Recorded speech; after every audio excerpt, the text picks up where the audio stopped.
the most important question on your I-130 petition for alien relative. Many people basically decide to file this paper by themselves, and some others actually decide to go to an attorney and actually do their paperwork, file their paperwork. However, either you use an attorney or you actually file it by yourself, I would want you to pay attention at your receipt notice. Very, very important. And this you're going to make if you decide to file it by paperwork and you haven't filed it yet, I would want you to pay attention on part 4, basically page 8, part 4 of the I-130. And this basically is a question which asks information about the beneficiary.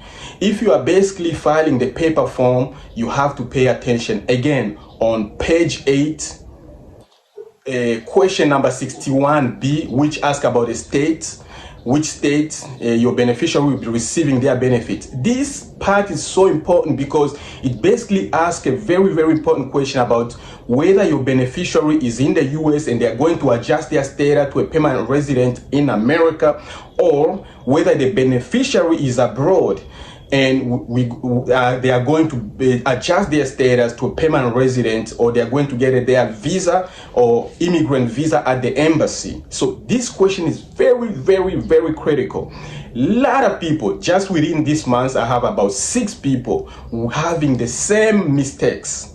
And the mistake is that they either answered this question good or they answered it wrong, or they actually left the question blank and the USCIS did not do or taken any action on their approved petition. So if you have a petition that has been pending for so long, you know you're a US citizen, your mother, you filed for your mother or for your husband or wife or your children, and the case is taking longer than usual, you have to go back at your receipt notice or your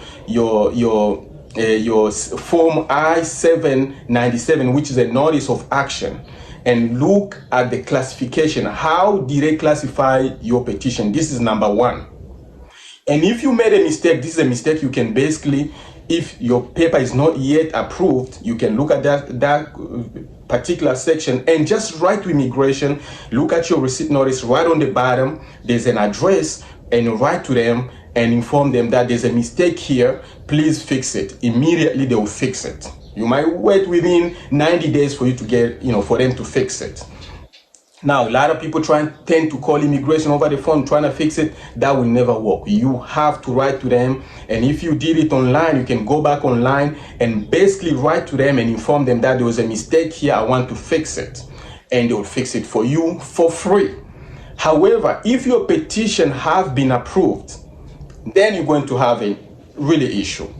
Hi, my name is Luke, for those who don't know me, and I'm actually an immigration attorney and a human rights lawyer. I decided to open this YouTube channel to try and help a lot of people who I see. They run to my office, they run to me for help, for making very, very small mistakes, but at the same time, these small mistakes cost them a lot of money, because when you come to me, I'm going to charge you a fee to help you process your paperwork. I'm not going to do it for free, unfortunately. Now, the mistakes on the form I-130, the most common mistake is found on page 4. You fill up everything so good, but when you went to part 4, you either left it blank, you did not complete it.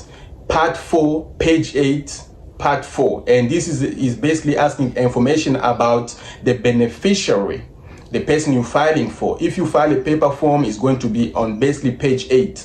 Pay attention to question number 61B, 61A, 61B, 61A, 62A, 62B, and 62C.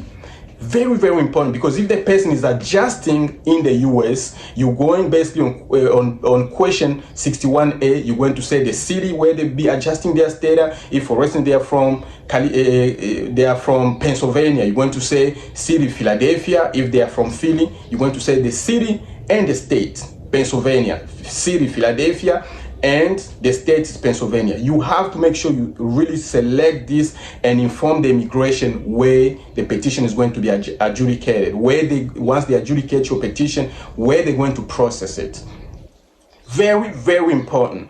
However, if the person is abroad, is back home, and you want them to process this at the embassy, you're going to fill up the question, which is going to be a question Again, question number 62A, 62B, and 62C is going to ask the city, the state, province, and the country where the people are going to be adjusting at. Very, very important to pay attention to this, because if you made this mistake and you did not inform them, they are going to basically return. They will be holding on your petition, and you home, you'll be waiting like, I'm still waiting for them to send me paperwork. And unfortunately, you won't receive any paperwork, and the case could be delayed for years. So if your paper has been approved and you haven't received anything, I would suggest you right now to look at your petition and also see the message, that message you see on the backs, the message basically what they're saying. That message is basically saying that, you know, on the notice, on the form I-797, if you have it, you look at it and it says, you know, notice of action. Here are the message, very, very important, and it's saying that the above petition has been approved. However, you did not indicate on your petition that the beneficiary intend to adjust in the US, or they intend to adjust their petition abroad. So it's very important. So this is the response to that question on paragraph or page number 8, question number 61A and question number 62B. So pay attention to that. And if you see your application is taking too long and you made a mistake on this particular form, what you're going to do, you're going to file in the form I-824, which is basically, you're going basically to pay additional money to take an action on your approved petition. You have to file the form I-824 to basically, you are basically telling immigration that your paper has been approved, and unfortunately there is no action on your paperwork. This form, unfortunately, is going to cost you an additional $590, almost $600. This form is going to cost you, and if you are using an attorney, it will cost you again more. But since you file it by yourself, you can be confident enough to file this one and send it, and going to wait. Unfortunately, it's going to cost you money and time. It could take from 5 months all the way to 17 months. I've seen it many times. And so what I'm trying to say here, if you are also filing an online version, make sure if you are filing on online version, you are going to basically see a place where they say other information section on your online version, other information section. And here you have to choose where you want this petition to be processed. If you want your petition to be sent to the embassy abroad, or you want the person who is in America already to go ahead and receive their benefits in America, you're going to choose where you want it to be done. If you want it abroad or you want it in America. Again, it's going to be on other information section on your online application.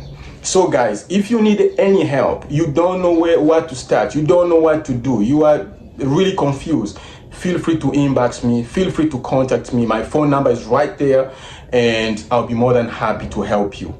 However, if your application has been stuck, and you know you are a US citizen, you file for your mother, you file for your father, you file for your children, you file for your husband and wife, and there's actually no action on it, know that most definitely there is a mistake on your filing. And what you can do basically is to go ahead and file the form I-824, which is to request an action on an approved petition. Okay. However, if you did it right and you know that it's just taking long, you never receive any welcome notice from the NVC, you have to go immediately and make sure you complete this form and contact the immigration, write to them, fill up the form I-824, and you'll be good to go. However, it's going to cost you money. Again, it's going to cost you a lot of time and a little bit headache, because once the petition is approved, you are basically expecting for you to go ahead and start your processing with the NVC. However, if you do not receive anything from the NVC, that could be really, really, really crazy. So any question, feel free to contact me. I'll be more than happy to help you. Again, till next time, guys.